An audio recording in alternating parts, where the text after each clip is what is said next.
channel, welcome, and if you're not, welcome back to my YouTube channel where I do movie reviews, trailer reactions, all kinds of things relating to movie. Today we're going to be doing a review on the movie that just came out from Guy Ritchie, his latest movie called Wrath of Man. I don't know how to pronounce his last name, but I'm going to try anyways. This movie stars Jason Statham, who is best known for his Fast and Furious and Expendables movies. Wrath of Man is a movie directed by Guy Ritchie, and the subtitle is One Man Army. H is a cold and mysterious character working at a cash truck company responsible for moving hundreds of millions of dollars around Los Angeles each week. Now, if you've seen the trailer for the movie, let go of all expectations that you have for the movie if you have seen the trailer. I was able to see the trailer before I saw the movie, and it's nothing like what the trailer builds up to. The trailer took a different approach on the storyline of the movie than the actual movie itself, which I think is interesting but not unheard of. Regardless, this movie was exactly what I expected it to be in terms of the content and what level of quality it was. Before I dive even deeper into this movie review, this is completely spoiler free. I won't be spoiling anything about this movie, I'll just be talking about it generally.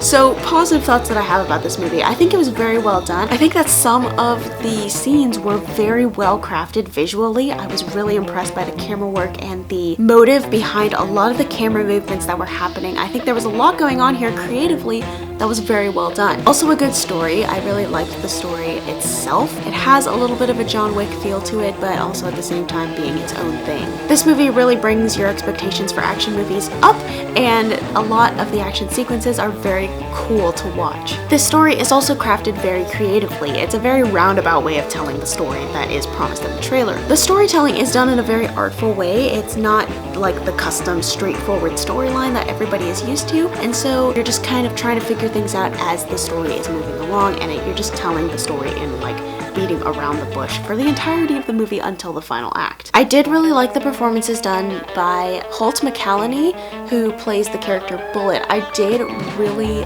like his performance in this movie. Along with a lot of the side characters, I did appreciate a lot of the things that happen and their character development throughout the movie, and even just little scenes themselves. Guy Ritchie does have a way of getting your attention and keeping it for the entirety of the movie, but this movie, I didn't really love everything that happened into it, and so let's get into some of the negative aspects of this movie. Before I go into the negative parts of this movie, if you like what I said so far, go ahead and subscribe to my channel. It really helps me out. I'm trying to get to 800 subscribers by the end of 2021. I really have more negatives about this movie than positives, which is really sad because I really wanted to enjoy this movie. Like I said before, the trailer promises a very different way of storytelling than the actual movie itself. I don't know if this had to do with the company itself that provided the trailer or the way that Guy Ritchie intended it to be. I don't know what would happen in that sort of situation. I wasn't in the room where they had the discussion about the trailer, so the trailer is what we got and the movie is very different. So the trailer promises things in this movie and it actually spoils the ending of the movie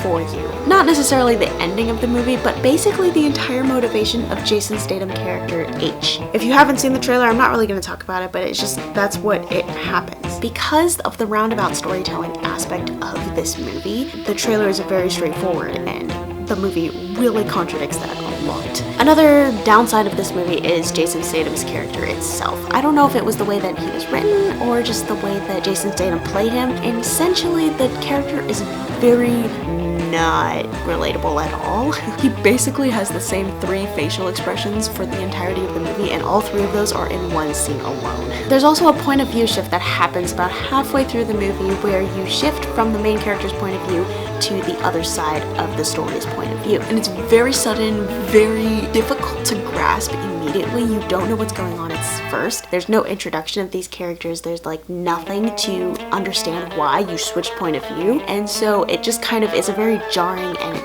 took me out of the movie experience for just like a few minutes. Another downside to this movie is probably the editing style of it.